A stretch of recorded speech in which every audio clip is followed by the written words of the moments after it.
Hello, my dear friends. Today we are going to discuss certain topics in engineering thermodynamics. So, how it is related with this course outcome. Okay, so this today I'm going to discuss. So, what it is of evaluate the properties of stream through stream tables and also Mollier-Strat. Okay, so that I'm going to do it now. What I'm going to do is, so we will be seeing what is stream, what is the pure substance that is very essential, and how it is, and how your dryness of fractions will be. You'll be doing this calculations and its importance. We'll be seeing this in this video, right? So what is actually a pure substance? A pure substance is one which has a fixed chemical composition throughout. Okay, that's it will be having it as a, we call it as a pure substance. Okay, and a pure substance does not have to be a single chemical or element or component. It is not necessary that it has to be that way, right? So but a mixture of various chemical elements or compounds also qualifies as a pure substance as long as the mixture is being homogeneous. So you can see this nitrogen or air. Okay, so the mixture, if the mixture is homogeneous, we can call it as a pure substance, though it has different elements and anything else. So a mixture of liquid and water vapor, okay, is actually a pure substance only, but a mixture of liquids and gaseous air cannot be considered. Right. So how it is, because the first one is homogeneous whereas the second one is heterogeneous. Okay. So mixture of liquid, water vapor, carbon dioxide, nitrogen, it has two nitrogen atoms, right? So these elements we can call it as pure substance. Okay. Mixture of gases such as air, as long as there is no change of phase. At that conditions you can say it as this way. So what are the phases of a pure substance? The substances exist in different phases. Okay, see, at room temperature and pressure, copper is solid and mercury will be liquid. But different temperatures and pressures, you will have different phases you can have. Okay, normally we have three principal phases, which is solid, a liquid, and also gas, and each will have different molecular structures. So there are many practical situations where two phases of a pure substance will be coexisting in equilibrium. See, for example, water exists as a mixture of liquid and water vapor in the boiler, right? So it's both a liquid and also a vapor. When you take it as in a boiler in a heated stage, you can see that. So solid, how it is actually, you can see that in the diagram. You can see it has a very strong intermolecular bond, whereas a liquid, it has intermediate intermolecular bonds. And when you take it as a gas, what happens actually? The atoms or molecules, there will be a long distance, and also it has a weak intermolecular bond.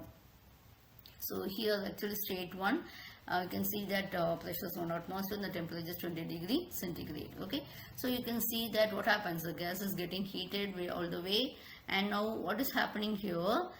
Actually here this pressure is being increased and the heat is being applied. Now what happens at the same temperature and pressure, we can see that what is the phase? The piston starts moving, right?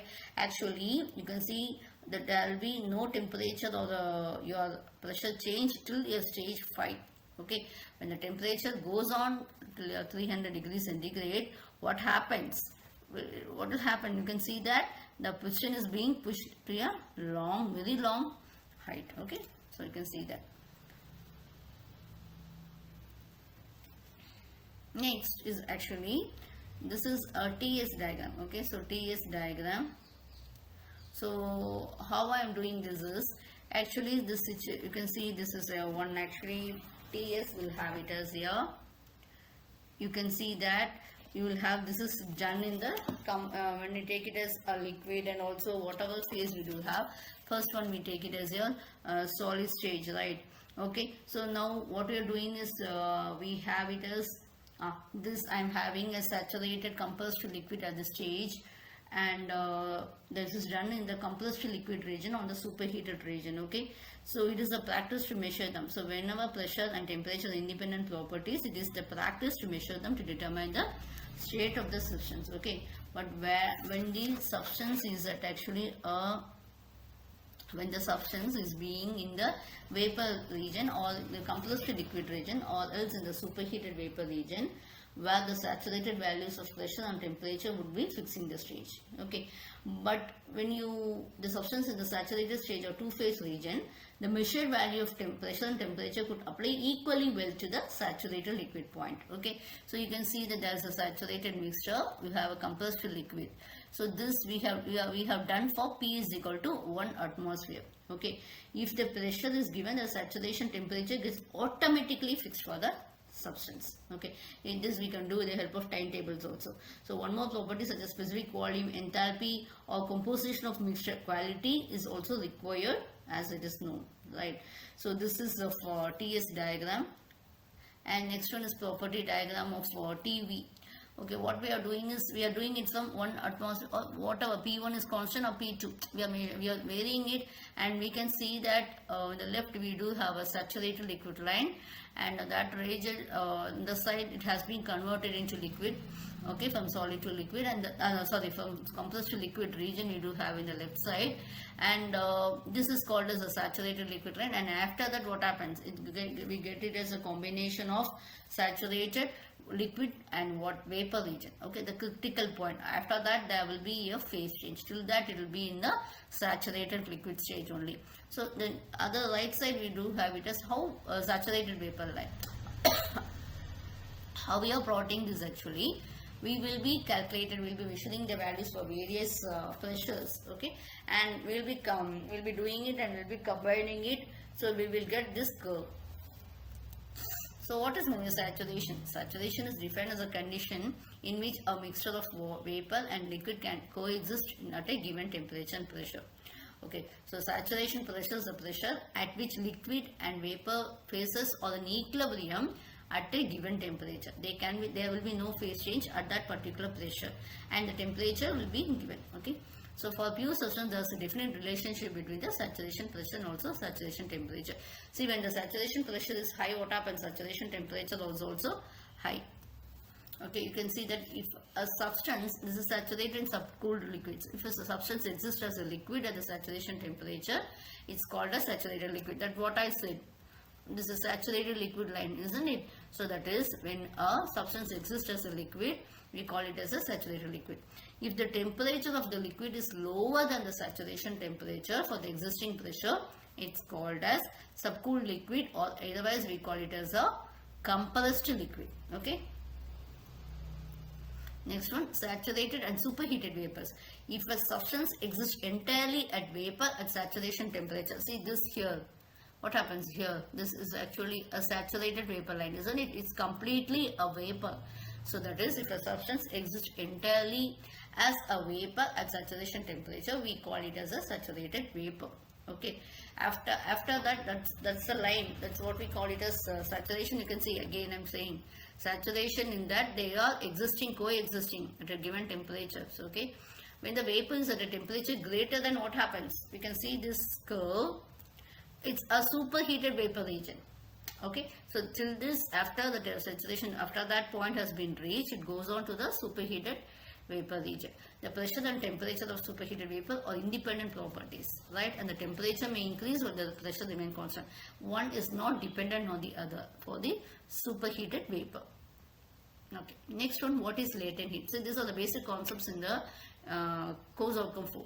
The amount of energy observed or it is released during a phase change process. This is very much required because you will be calculating how there is you will be placing a aluminium rod, okay, and the gases will be existing. You will be placing in your ice. There will be a phase change of ice. Like this, you will have many problems. So this is very much required. The amount of energy observed or released during a phase change. What is minimal latent heat of fusion?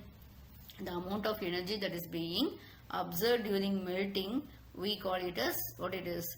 We call it as actually the amount of energy released during freezing. Okay, while it is freezing, what happens? It is equivalent to the amount of energy released during freezing. It is actually the energy observed during melting. You take a ice, okay, that some energy will be observed and it will be melting. Some energy will be released during freezing. Both will be equal. It is called as latent heat of fusion. Okay. Next one will be latent heat of vaporization. So what it is actually the amount of energy observed during vaporization, and it is equivalent to the energy released during condensation. So how we are defining the quality? When a quality exists as part of liquid and part of vapor, we call it as the ratio of mass of vapor to the total mass of both vapor and liquid. How much mass of vapor we do have. Okay, so we denote it as X. What will happen in the case of a liquid, saturated liquid? Saturated liquid means everything will be liquid. There will be no vapor content, right? It will be fully liquid. At these conditions, it will be 0. What happens in the case of a saturated vapor? There will be no liquid content, sorry, no vapor content. So what happens? This X will be equal to 1. So X will be varying from 0 to 1. See, for example, I am taking mass of vapor is 0.2 means what happens? The mass of liquid is 0.8 means the mass of quality is 0.2. Okay, that's mass of vapor will be your quality or the dryness fraction. Okay, I can just I'm explaining with this. I can say this PV, how it is actually. Similarly, you do have the stage is there. This is a saturated vapor, you will have it to the left side and saturated liquid line in the next one. After that, you will have how it will be Vg. It will be denoted, the saturated vapor will be denoted as Vg, while the saturated liquid will be denoted by Vf. So V will be Vg, will be Vgv, will be actually the saturated liquid vapor mixture. That will be the normal stage. So moisture content is just opposite of dryness fraction. So what it is, it will be a 1 minus x, right? Okay, so if we consider x is the dryness fraction or the dryness content of your mixture, then what will be the moisture content? Obviously, it will be a 1 minus x. Thank you all. Okay, we'll meet in the next video. Bye.